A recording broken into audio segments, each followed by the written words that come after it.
Petrouchka, je pense que c'est le truc le plus drôle. Du mois de septembre au mois de mai, je crois, un truc comme ça, j'ai pas envoyé les pistes. Soso, il faisait que m'appeler, envoie les pistes, envoie les pistes. Je disais non, j'aime pas le son. Salut, c'est Junior à la prod pour Melty, je suis beatmaker. Aujourd'hui, je vais vous expliquer comment j'ai fait les prods pour Polak, Niska. Le monde des méchants aussi, c'est drôle. C'est une prod, je l'ai faite chez WAM. Je fais rarement des prods pour l'artiste directement, tu sais, je fais écouter mon pack ou bien les derniers trucs que j'ai fait. Mais cette prod-là, je me suis dit, vas-y, je vais la faire pour Niska. Bah, en fait, il a pris, mais sauf que comment je l'ai faite, j'étais dans ma chambre et j'avais pris mes grosses enceintes des KRK comme ça et je les ai mis sur mon lit et j'ai mis le son à fond, c'est pour faire la prod. En gros, c'était pour me venger des voisins d'en bas. C'est dingue, hein, parce qu'ils font trop de bruit. Et j'ai dit, vas-y, aujourd'hui, je vais faire du son à fond, je m'en bats les couilles. Le voisin d'en haut, il a dit, mon gars, genre, ouais, on est dimanche, oh, il est 17h, c'est la sieste, ça dit quoi? Genre, il me baisse le son. Je dis, mais t'es un ouf, mon gars, moi je suis là, je suis en train de bosser. Genre. Je remets encore le son à fond, je finis la prod, je me barre, je vais au studio. Et je fais écouter plein de prods. Et ce jour-là, on a souffert. Hein. Et genre, dans tout ça, genre, Niska, il a kiffé celle-là, il a dit, celle-là, prends-la, mets-la de côté. Et le lendemain, justement, il a commencé à poser dessus. Il a d'être ça le jour même, il n'y avait pas de refrain. Et pendant, je sais pas, un mois, on était en train de chercher un refrain. Il a dit, ouais, le monde est méchant. C'était une prod juste pour faire chier les voisins.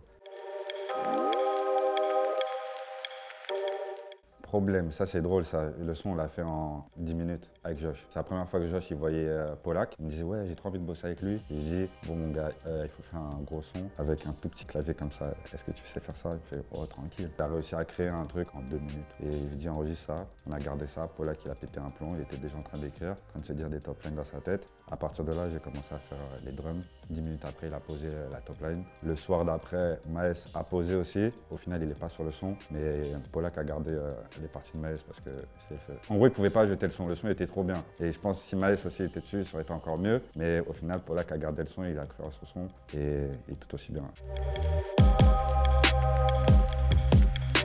Petrouchka, je pense que c'est le truc le plus drôle hein, parce que déjà les conditions dans lesquelles je suis allé au studio, c'était pas facile. Je revenais de soirée, j'étais bien fatigué et tout. Mais Polak m'a appelé à 17h. Ça dit quoi? Il y a session avec Soso. Je fais comment ça? Session, on est dimanche, tranquille, il y a le match, repose-toi. Il m'appelle une fois, 2 fois, 3 fois, 4 fois. Je fais mais mon gars, je vais pas venir. Il me dit viens, s'il te plaît, j'ai besoin de toi, il n'y a que toi qui peux m'aider à ce moment. Je fais vas-y, je viens.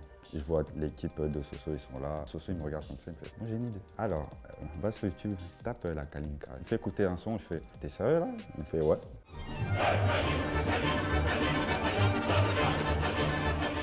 Genre, tu sais, genre, je peux pas trop parler avec eux, tu sais, genre, c'est-à-dire, ils sont tous là, ils sont balèzes et tout, je suis en mode. Je regarde Polak, je fais, c'est juste parce que c'est toi la vidéo, hein. Je commence à faire le son. Mais tout ça en rapide, parce qu'en gros, tu sais, avant de venir, je m'étais dit, vas-y, si je fais un son avec Soso, autant que ça soit un gros truc qui venait de faire un gros hit. Mais genre, j'avais cette pression-là, en gros, genre, je m'étais dit, vas-y, je vais plus faire de Zumba de ma vie, tu sais. J'ai fait une Zumba.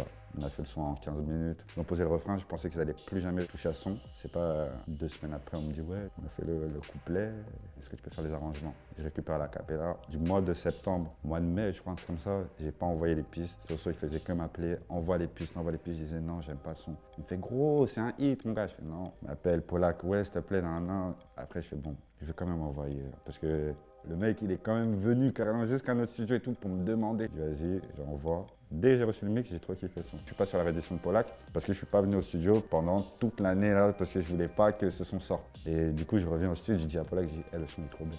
Il me dit t'es un ouf, mon gars. Je l'ai envoyé MH et il m'appelle le jour d'après, il me dit ouais gros je suis à Londres, je suis avec Wizkid, il kiffe tes prods, il a posé sur une prod à toi et je pense à être chaud. Le jour d'après j'écoute le son, je pète un plomb, je fais mon gars t'es un ouf. J'ai attendu 6 mois avant que le son sorte. Dès que j'ai entendu la vraie partie de Wizkid, j'ai encore plus pété un plomb. En vrai de vrai quand j'ai entendu le son, j'étais déjà trop content parce que Wizkid c'est pas n'importe qui. Moi je suis Quinf, Wizkid plus MH c'est mon pote. Et à ce moment-là j'avais fait que des sons un peu vénères avec lui. Je pouvais vraiment m'exprimer sur un truc et je pense que c'est là où les gens ont commencé à se dire ah ouais il sait faire ça. Parce qu'à chaque fois j'étais avec un tel et j'étais comme si je me cachais un peu derrière les gars et tout. Je dis pas que c'était pas bien de le faire avec mes potes, mais tout seul, c'est un truc de ouf. Après ce son m'a beaucoup plus contacté. À l'international, ça me prenait un peu plus au sérieux parce que j'ai fait Wizkid et j'ai fait un son qui a fait beaucoup de streams. Leto, pareil, c'est magique. Ouais, ça c'est drôle ça. En vrai, elle est en 2 étapes. Il y a la boucle de Vladimir qui fait la trompette tout au long du truc. J'ai fait un son pour Polak. On voulait faire des sons en mode Young Felix, il avait posé dessus, on ne l'a pas gardé. Timal aussi l'a posé dessus, on ne l'a pas gardé. Et la loupe, je l'avais toujours. Et à chaque fois, quand je faisais une prod, je me disais, putain, alors, je peux la caler ici. Leto, il m'envoie un message, il me dit, ouais, tout, je vais aller en séminaire, est-ce que tu peux envoyer des prods? J'en vois pas. Du coup, j'attends. Et genre, je renvoie dès qu'il repart à un autre séminaire. Je le renvoie et là, il pose Pricing Magic. Et il pose la première version, je me renvoie et après, à partir de ce moment-là, il m'appelle, il me faut et tout, il faut rajouter ça. Il m'explique un peu le thème de l'album. Je fais, allez, let's go, je vais rajouter des trucs en mode château, Game of Thrones, tout ça et tout. Je voulais DJ, moi. Genre, mon voisin, il m'a installé le logiciel genre, en CM2 parce que je venais d'arriver dans une ville et genre, tout le monde faisait du rap et tout. Et depuis, j'ai pas lâché ce logiciel.